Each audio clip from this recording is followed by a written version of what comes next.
കളിക്കളത്തിലെ പരിക്കുകളെ ഇനി പേടിക്കേണ്ട. എല്ലാവിധ സ്പോർട്സ് ഇഞ്ചുറികൾക്കുമുള്ള സമഗ്ര പരിഹാരം ഇവിടെയുണ്ട്. ABC orthopaedic hospital, near Kairali theatre, Calicut road, Manjeri. December 20, 21, 22 തീയതികളിൽ നടക്കുന്ന കാരക്കുന്ന് അൽഫല ഇസ്ലാമിക് സെന്റർ 23ാം വാർഷിക സന്നദ്ധാന സമ്മേളനത്തിന്റെ ഭാഗമായി നാടിന്റെ ഐക്യം പുതുതലമുറക്ക് കൈമാറുക എന്ന ശീർഷകത്തിൽ ചെയർമാൻ പത്തപ്പിരിയം അബ്ദുൾ റഷീദ് സഖാഫിയുടെ നേതൃത്വത്തിൽ സൗഹൃദ നടത്തം സംഘടിപ്പിച്ചു. മത, രാഷ്ട്രീയ, സാമൂഹിക, സാംസ്കാരിക രംഗത്തെ പ്രമുഖർ സംബന്ധിച്ച നടത്തം കാരക്കുന്ന് 34ാം മൈലിൽ തുടങ്ങി കാരക്കുന്ന് ജംഗ്ഷനിൽ സമാപിച്ചു.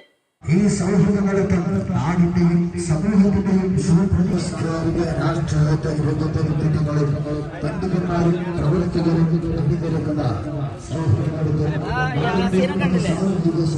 തുടർന്ന് നടന്ന സംഗമം അരീക്കോട് ഇളയൂർ ചിന്മയ ധന്യാശ്രമം കാര്യദർശി സ്വാമി വിശ്വദാനന്ദ സരസ്വതി ഉദ്ഘാടനം ചെയ്തു.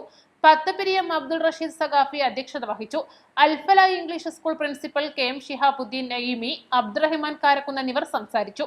KPCC അംഗം V സുധാകരൻ, CITU സംസ്ഥാന കമ്മിറ്റി അംഗം MA ജലീൽ, തൃക്കലങ്ങോട് ഗ്രാമപഞ്ചായത്ത് വൈസ് പ്രസിഡന്റ് NP ജലാൽ, ആസൂത്രണ സമിതി ഉപാധ്യക്ഷൻ NP മുഹമ്മദ്, കോൺഗ്രസ് മണ്ഡലം president Vijesh Shalankur, secretary Naseer Panthappadan, N Ummerkutty, Vallattu Moideenkutty, Muslim League panchayat secretary EA Salam, joint secretary CP Alikutty, L Krishnankutty, Gangadharan, Babu, Sasidharan എന്നിവർ സംബന്ധിച്ചു. East live, Manjeri.